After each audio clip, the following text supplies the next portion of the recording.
Joining me today is Anthony Young, co-CEO from Bridewell. Bridewell is a cybersecurity services company that specializes in protecting and transforming critical business functions for some of the world's most trusted organizations. Hi, Anthony. Thanks so much for joining us. It's wonderful to have you here. Great to be here. Thanks for inviting me along. So, I'm curious to know, Anthony, a little bit more about Bridewell and what it is specifically that you guys do in the market. Yeah, so Bridewell, we were founded 10 years ago, actually 10 years ago this coming Sunday. Um, we're an end-to-end cyber security services business, and we sort of split that across four pillars. So our sort of main area is across sort of cybersecurity and managed detection and response or extended detection response. Our cybersecurity services sit under advisory, assurance, and engineering. So we do a lot with sort of ISO 27001. We work with a lot of critical national infrastructure organizations, working with sort of the NIS regulations. So there's a lot around regulation that we work with within that sort of space. We're a PCI QSA organization, so we work a lot with sort of the payment card industry as well. We've got a security operations centre in South Wales, and again, a big focus across sort of the critical national infrastructure industry and financial services industry for the sort of security operations side. We work really closely with Microsoft, so we utilize Microsoft Sentinel within there, and Microsoft Defender as well to provide those services. We also then provide penetration testing the organizations that we work with systems, looking for vulnerabilities, then feeds back into sort of the consulting and the managed services that we provide.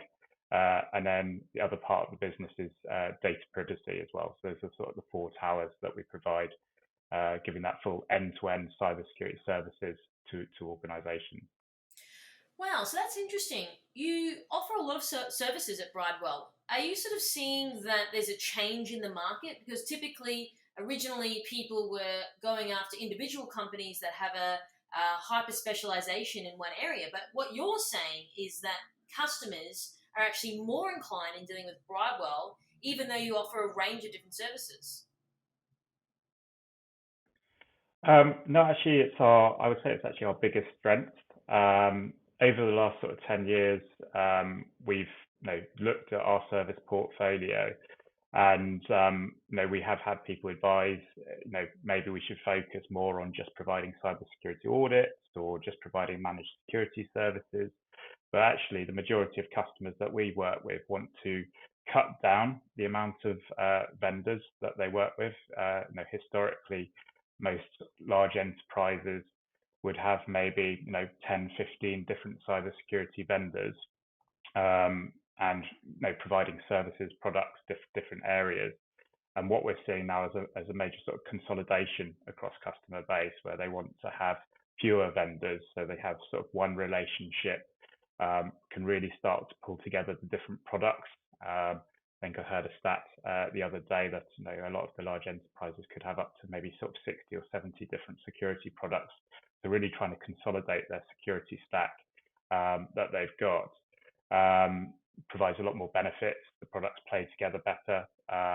They've obviously got one organization that's really getting to understand their business. And we were born from the consulting side. So initially, actually, when we started the business, it was very much focused on advisory and assurance. That was where we sort of started. And then, as you know, cybersecurity is a massive trust industry. And as we built relationships with organizations, and sort of were delivering time and time again for them, they were sort of going, well, can you provide us with penetration testing? We don't really want to go to another provider, get them up to speed with how we work as an organization. And then from there, it was actually, can you help us monitoring our systems? Can you help with sort of managed detection response? So through the work and the relationships that we've built over the last 10 years has led to that expansion of services through the relationships we've built, and then the referrals and recommendations that we've got across those industries. And so where we really try and focus and where we're really sort of diving in is sort of that industry sector expertise. So that critical infrastructure, so sort of water, energy, oil and gas, financial services.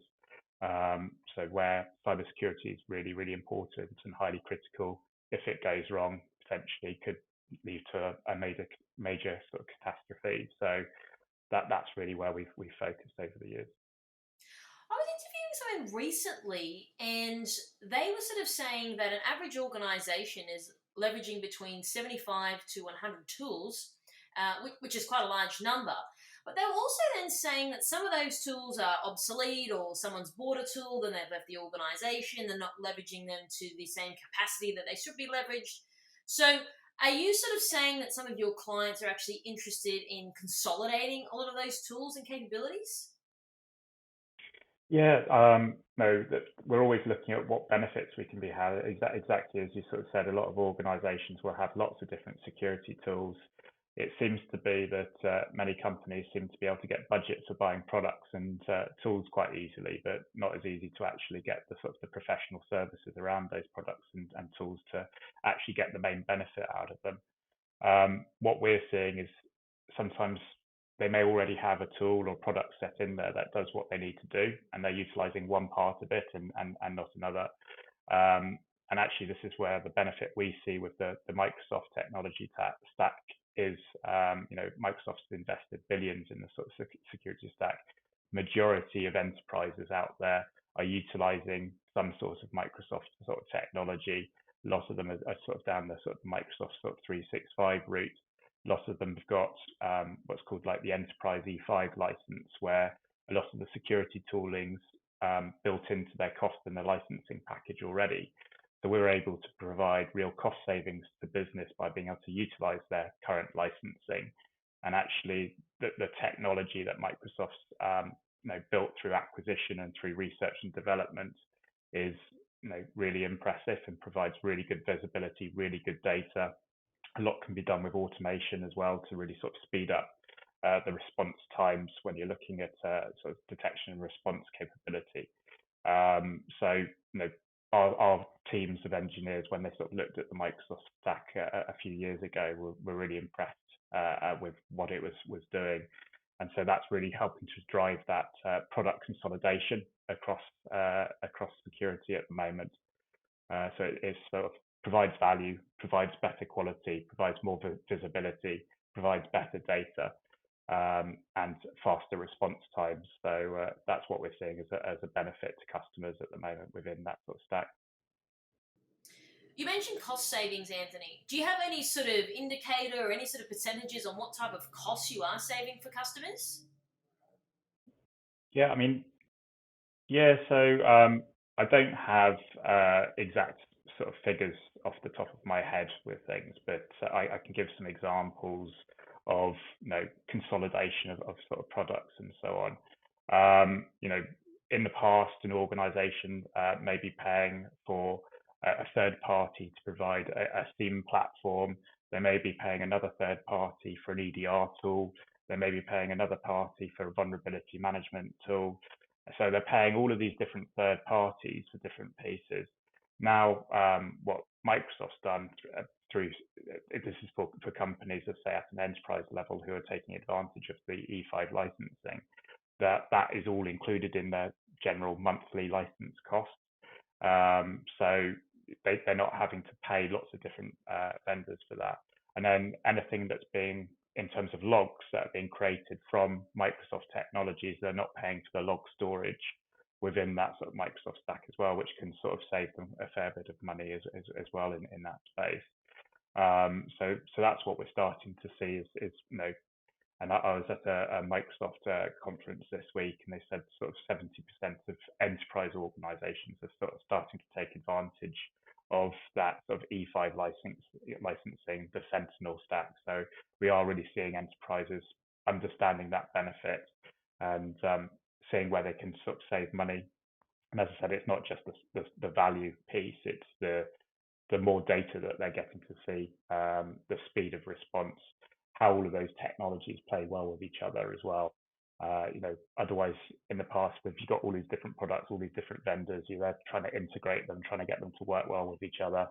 We're seeing in the past a lot of misconfiguration of devices, and actually, when we're talking about 70 to 100 different devices from different security vendors, A lot of the time, those products aren't even configured correctly. So they're not getting the benefit. They just have a box with lots of flashing lights, and it's actually not providing any sort of value to the customer. So, where we can use those and enhance them or actually just get them configured correctly, we will. But yeah, where we can consolidate down, that's where real value is happening. So let's focus on Bridewell. Where do you sort of sit? Do you focus more on the enterprise side, on SMBs, a bit of both? How does it all work, Anthony? Yeah, so our main focus is on enterprise and sort of complex organizations. Um, Now, the size can sort of vary within that. So we've got some customers which are sort of 80,000 users, so that's very much sort of at the top end. And then we've got other customers that are providing services into some of these sort of complex organizations, technology, fast growth companies that are providing into sort of the critical infrastructure or financial services industry where security is really critical to what they're trying to achieve and the services they're providing. So sort of the fintech organizations, software companies, and so on, providing into these areas. And they'll typically be somewhere between sort of 100 and sort of 500 in size. But they very much sort of see that sort of security is critical to what they're doing on a day-to-day basis and their growth within that industry. But our sort of target market and where we sort of fit best is probably within that sort of 1,000 to 15,000 sort of user base. So, with my background, I've worked on a client side, I've worked on the consulting side, and one of the things that's always the question is how do you differentiate yourself? Now, it's obvious if you're a vendor and you're selling a tool, but I guess in your sort of situation, you're selling consulting services. So, how are you sort of different from perhaps all the other consulting players out there, especially the big ones, the smaller ones? How are you different at Bridewell? Yeah, very good question. And no, I think it's not just one thing. Um, and a lot of this, I suppose, many companies would say, but I think it's sort of a combination of things. So, first of all, you do have the quality of the people we bring in. We really do pride ourselves on investing a lot in finding some of the best people in the cybersecurity industry. And beyond that, we invest a lot in the development and training of our people. So everyone that comes into Bridewell has a dedicated £5,000 a year training budget. So we're always upskilling. We know things don't stay still within the sort of cybersecurity space. There's always new developments within technology. There's new threats sort of coming out all of the time. So that real investment in people is really core to our growth and sort of the growing of people within that space. The other part is our real focus, again, on sort of critical infrastructure and sort of financial regulated markets and regulated industries. So we have a number of people within the organization that are real specialists across operational technology security. And then another aspect which we've got a lot of focus on, obviously, is around cloud security um, and sort of working with big hyperscalers, multi-cloud environments. So not just Microsoft, but we've got good expertise across AWS and sort of Google and the large enterprises that we work with are generally working across multi-platforms in that space. So it's a mixture of those. The other part to it is we've invested a lot in sort of our accreditation as a business as well. So we work very closely with the National Cybersecurity Centre here in the UK, and our sort of consultancy services are certified by the NCSC. We've obviously a PCI QSA organisation. We've worked with Crest for our penetration testing services to make sure they're certified, and our security operations centre is sort of certified as well. But what people get is that capability across the advisory assurance engineering piece, the managed detection response security operations piece. We've got threat intelligence team, got incident response team, got penetration testing team. So we're a small enough company to care and to be flexible and work closely with our clients, but we've got a breadth of services which they can tap into, so they're not having to go to lots of different vendors. So quite a few different points, but overall, I would say that's sort of brings the difference. So you're saying that you're a smaller company and that you care. So are you saying that larger organizations don't care? Is that what you're insinuating? Ooh. I don't think they care as much. Is what I would say. When we're interviewing, I was going to say when we're interviewing and bringing people into Bridewell, a lot of people say, the reason that they're leaving some of the bigger companies, so the ones which have got thousands of employees within, and the global organizations, they feel a bit like just another number. They feel as though they're not getting to make a difference. And I believe cybersecurity is a very purpose-led industry, and there's a lot of people in cybersecurity. I would say the majority of people in cybersecurity, they've got into it because they do want to make a difference. They care about the work that they're doing on a day-to-day basis. We all know it's a highly stressful role where there's a lot of pressure, and you want to know that you're working with a client and you're making a difference day to day to them, and that you're helping reach their goals, help protect their business, help protect their end customers. And I think that gets lost in larger business sometimes, where everything's all about how are we making more profit, our shareholders, all of these sort of side of things. Sometimes, again, I hear when we're sort of bringing people in, you've got people on security teams who are not actual security experts. They've taken people from audit divisions or managed consultancy areas, or they're putting graduates onto projects and they're learning on the job. And for cybersecurity, it's hugely important, and we take it really, really seriously, and we want, as I said, the best people to be working with the best people, upskilling, sharing knowledge. We do things on Fridays, lunch and learns, where people are coming into the business or sharing their knowledge across the business. And it's a very much a learning environment where everyone across the whole organization makes a difference. And that's the feedback we get from the clients, that they love engaging with our people, love having them working on client projects, and our people love to know that they're making that difference sort of day to day. We are getting bigger, but we're trying to keep that feel. I mean, we're over 200 people in size now, but we're still trying to keep that sort of small company feel through the business. So you mentioned before about quality people. From your perspective, what defines a quality consultant? And are you also then saying that other organizations don't have quality people? Um, what I'm supposed, or what I'm trying to say in there is, we're looking for people who have got that real passion for cybersecurity, that want to be developing, want to be, I say, making that difference. Um, and every organization out there will have good people within their teams.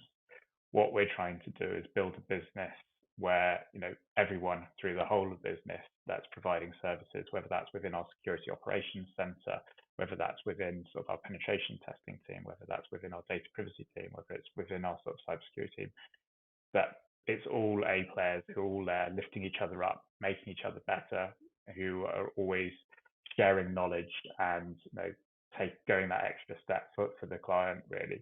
And that's what we're trying to build here.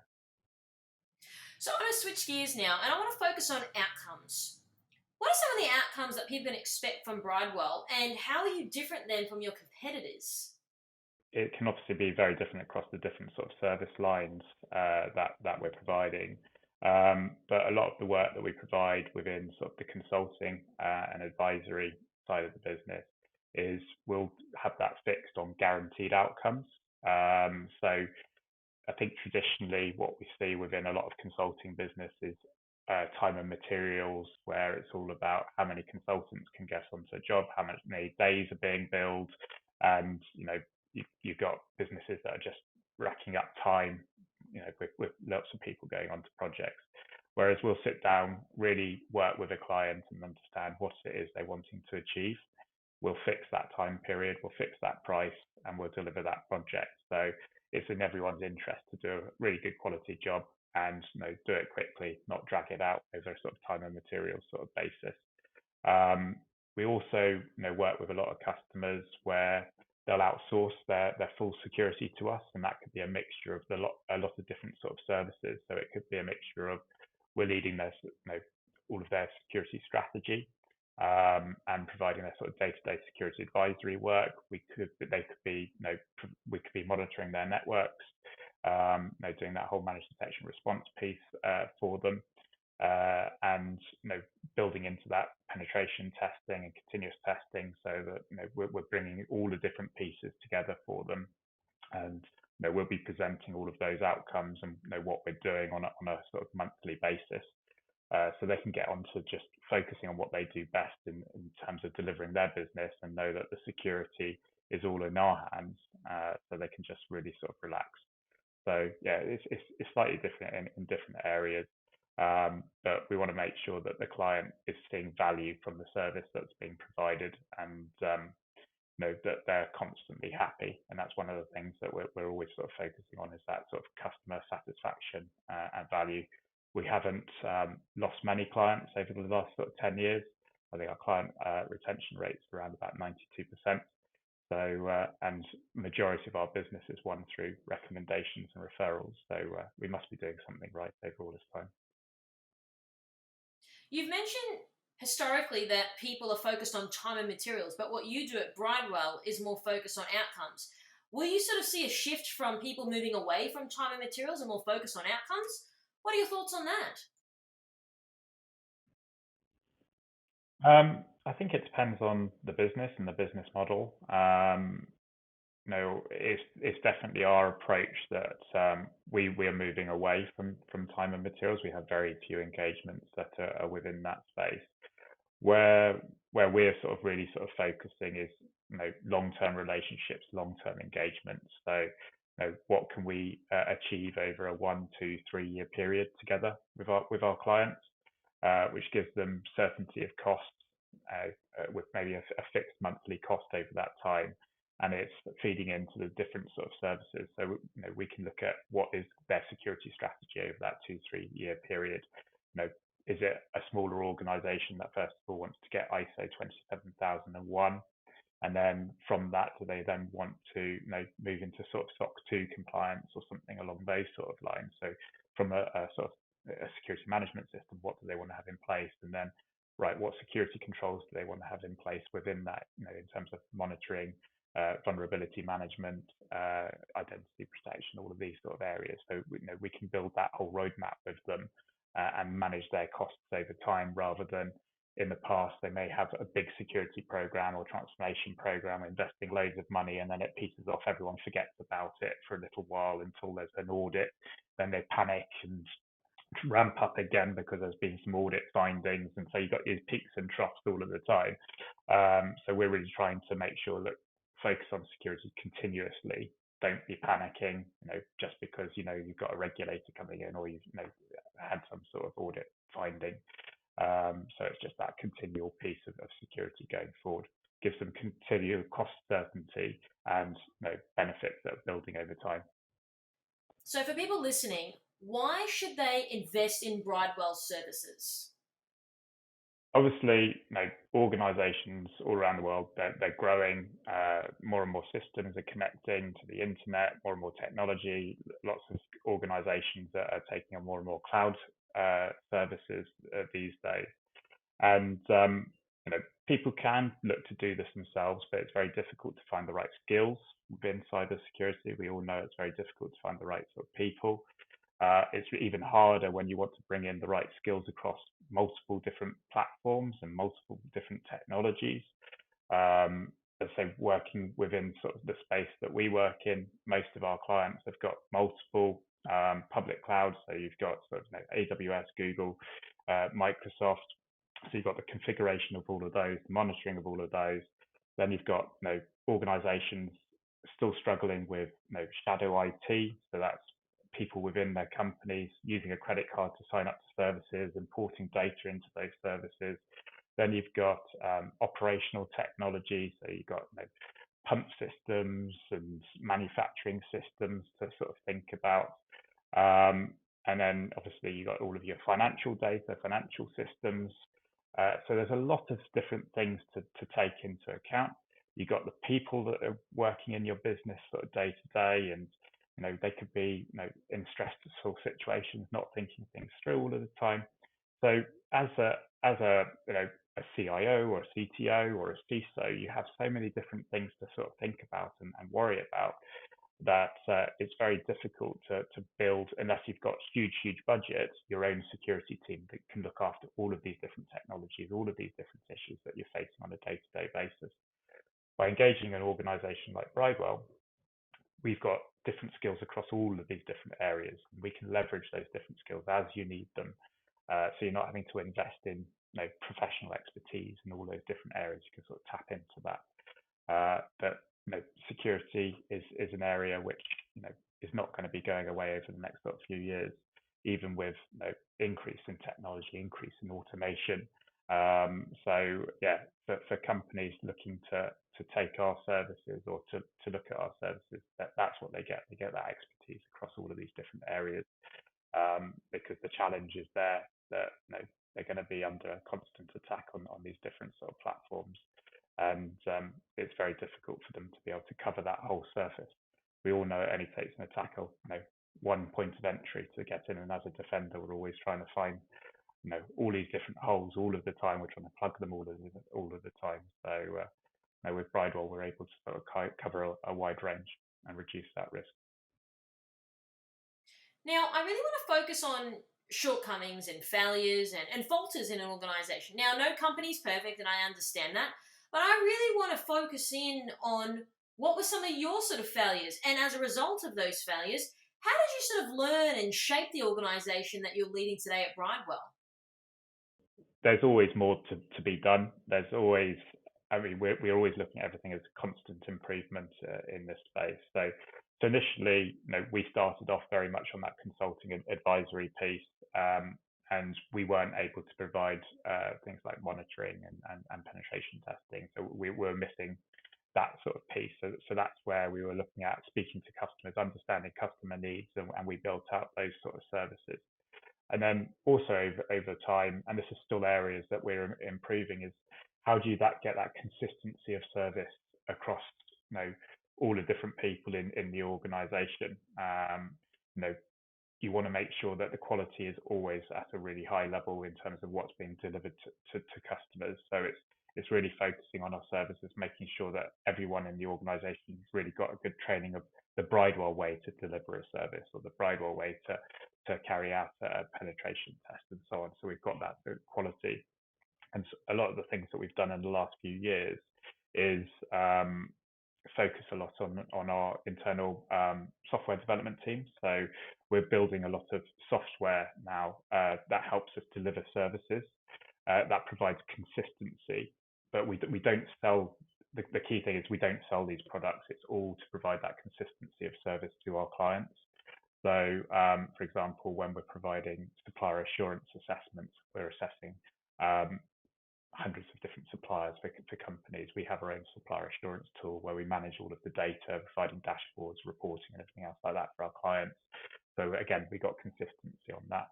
We've got a mesh framework for comparing different frameworks that we work across NIST, ISO 27001, NIS regulations, so we can look at all the different controls, make sure everything's covered off in that space, which again we've built through our own product set and software we've created in that space. We've got a SOC dashboard which brings in all the data across what we do across vulnerability management and through all of the alerting that we provide and so on, and the response times that we're doing, so that the CISOs or those that we work with have a dashboard to see all of those areas. We bring all of that together, so we are just providing dashboards to our customers so they can see that in real time, or we can delve into further data. So it's work that provides consistency across the consultancy piece, but also makes sure that we've got that ability to provide real value to sort of clients going forward as well. So there's always more to do. There's always more that we want to develop. There's always more that we want to get better at. But that's one of the ways we sort of see shortcomings. We take it back to first principles, like why is this not where we want it to be? What can we do about it? How do we build it? So that's where we're trying to take things. So describe to me, what does the roadmap look like for Bridewell moving forward? What can people expect to see in the future? Yeah, we've grown massively over the last 10 years within the United Kingdom. We're one of the largest private cybersecurity businesses in the UK now. We launched in the US last year. We've got an office in Houston in Texas. So there's a big focus on growing across Houston, across all of our sort of service areas at the moment. Um, we're looking at New York as another area, so in the US as well, sort of focusing more on sort of that financial services side of things. So yeah, in terms of the roadmap, is the products and services will be staying very similar, but it's more around that global expansion at the moment. Our clients are global, and they've been asking us to provide services outside of the UK for a number of years, but we wanted to really focus here to start with. And now we've got to that size where we're able to really provide that same level of service internationally. So US is the first step, and once we've made really good inroads there, then we'll potentially be looking at Asia as the next step in terms of that global coverage. In terms of final thoughts or closing comments, is there anything specific you'd like to leave our audience with today? Final thoughts really is, you know, Bridewell is a company that cares. We provide that full end-to-end cyber services across critical national infrastructure and financial services, sort of that highly regulated environment. Um, if you've got any sort of concern across security and just want to have a chat about it, I've worked in security my whole life. I love talking to people about security anytime they want to talk about it. So, you know, even if they don't want to engage with Bridewell and just want to bounce ideas or anything else like that, get in touch with me on LinkedIn or find a way of getting in touch. But always happy to talk security with anyone who's interested, and always like to solve problems if I can and add value. Well, Anthony, it's been a pleasure. Thank you so much for your time, for sharing some of your insights about Bridewell. Thank you very much for having me on.